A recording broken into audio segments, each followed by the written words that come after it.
Assalamualaikum warahmatullahi wabarakatuh. Perkenalkan, nama saya Mirza Hasanul Fikri dari Fakultas Teknik Program Studi Teknik Industri Universitas Pancasakti Tegal. Di sini saya akan mempresentasikan hasil dari pengamatan saya setelah membaca buku yang berjudul Prinsip-prinsip Perancangan Teknik yang ditulis oleh Ken Hurst. Di dalam buku ini juga banyak materi-materi yang bermanfaat bagi mahasiswa teknik.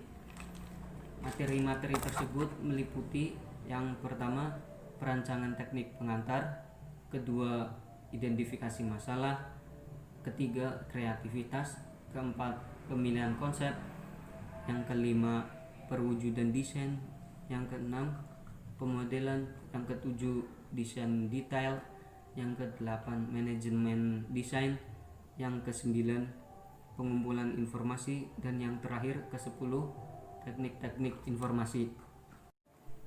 Oke, kita mulai dengan materi yang pertama, yaitu perancangan teknik pengantar. Dalam mempelajari ilmu pengetahuan, kita berusaha mengembangkan teori-teori yang dapat menjelaskan fenomena alam.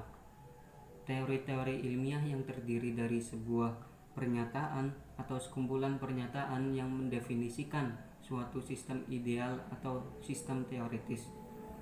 Prinsip-prinsip ilmiah ini yang tidak perlu dibuktikan dalam ilmu alam juga digunakan dalam ilmu teknik. Desain teknik jelas berbeda karena teori dan hipotesis tidak bisa dikembangkan atau diuji dengan eksperimen-eksperimen di laboratorium. Oleh karena itu, desain teknik harus dianggap sebagai teknologi. Dan setelah menetapkan desain teknik sebagai teknologi, kita perlu menentukan definisinya. Jadi, definisi desain teknik adalah seluruh aktivitas untuk membangun dan mendefinisikan solusi bagi masalah-masalah yang tidak dapat dipecahkan sebelumnya, atau solusi baru bagi berbagai masalah yang sebelumnya telah dipecahkan namun dengan cara yang berbeda. Selanjutnya, selain desain ada juga proses desain teknik. Proses desain teknik dalam bentuknya yang sederhana adalah proses pemecahan masalah.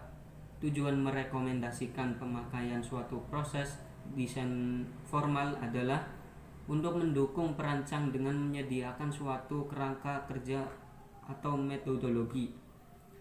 Tanpa proses desain formal, seorang teknik muda yang dihadapkan dengan masalah desain dan selembar kertas kosong tidak tahu bagaimana cara memulainya.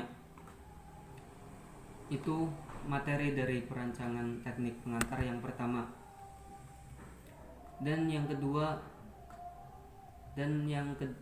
yang kedua dari prinsip-prinsip perancangan teknik adalah identifikasi masalah. Secara umum, ada dua tugas utama yang harus diselesaikan jika kita ingin mendapatkan identifikasi masalah yang menyeluruh, yaitu yang pertama, definisi bidang masalah, dan yang kedua, perumusan masalah yang sebenarnya.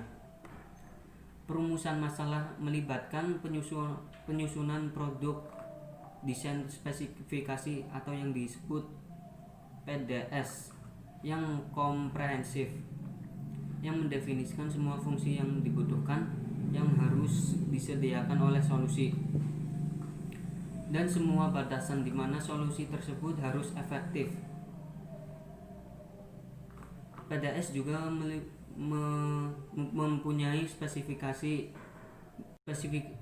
PDS ada 5 macam, yaitu yang pertama, 1. Ketentuan performa, meliputi fungsi-fungsi, beban, estetika, kehandalan, kondisi, lingkungan, biaya work, ergonomi, atau faktor manusia. Ada juga kualitas, berat, kebisingan. Yang kedua yaitu ketentuan fabrikasi, meliputi yang pertama proses, material, perakitan, pengemasan, dan pengiriman, kuantitas, tanggal penyerahan. Yang ketiga dari spesifikasi PDS yaitu standar-standar penerimaan yang meliputi inspeksi, pengujian, standar-standar paten.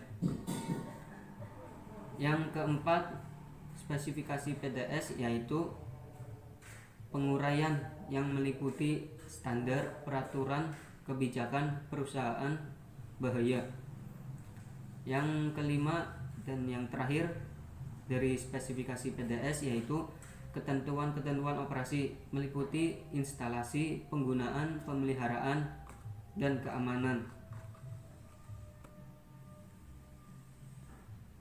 Oke, kita lanjut materi yang ketiga dari prinsip-prinsip perancangan teknik. Materi yang ketiga yaitu kreativitas. Mahasiswa teknik harus mempunyai kreativitas yang matang setelah melakukan identifikasi secara menyeluruh terhadap suatu masalah serta penyusun PDS yang mendefinisikan batasan-batasan masalah tersebut. Salah satu cara pasti meningkatkan kreativitas teknik adalah selalu membawa catatan dan membuat sketsa tentang fitur-fitur yang menarik dari suatu produk yang akan ditemui.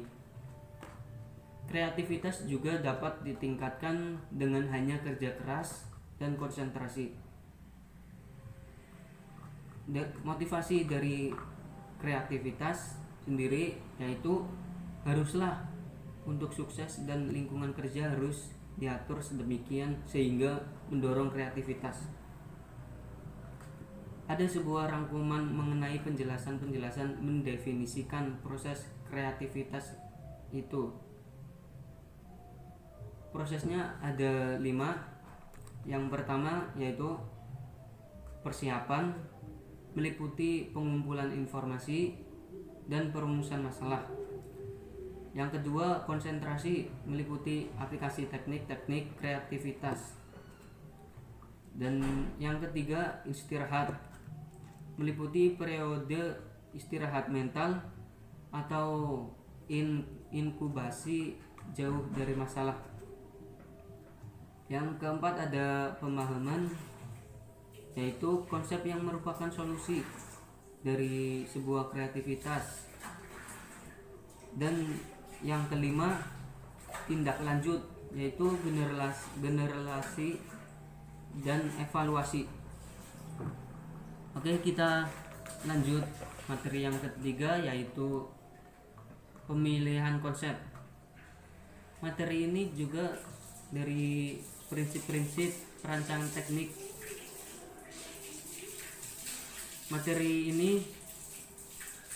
Materi pemilihan konsep ini sebagaimana disebutkan pada bab 2 tadi dalam penyusunan PDS, proses dalam spesifikasi. Artinya yaitu PDS yang realistis sangat penting, terutama mengingat sebagian besar metode formal pemilihan konsep menilai seberapa baik suatu konsep dalam memenuhi spesifikasi teknik.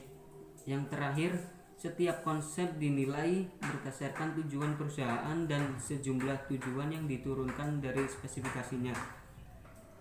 Maksud dari itu adalah untuk mengurangi jumlah konsep yang dihasilkan menjadi suatu daftar pendek dengan tidak lebih dari 2 atau tidak lebih untuk dianalisis lebih lanjut.